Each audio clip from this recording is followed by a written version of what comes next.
puntahan natin ang di inaasahang pangyayari dito sa Batangas City na nawalan daw ng 5 piso ay nagnakaw. Tara na, hintayin natin ang ating communication of cards. Dito daw po naglaho yung batang nagnakaw ng 5 piso ng kanyang pinsan. Hindi sa inaasahang ibinili ng lollipop na nakitang ngipin. Yun pala ay nabuhi. May kaiwang. Pakita mo na ito.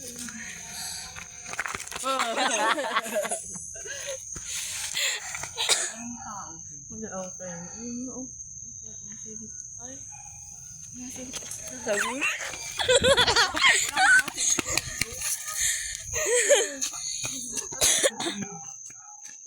Ayan na po! Nandito yan.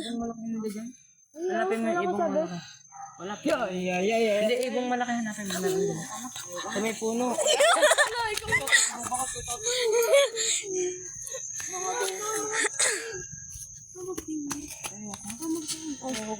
Kakain ako na. Natakot na po sila.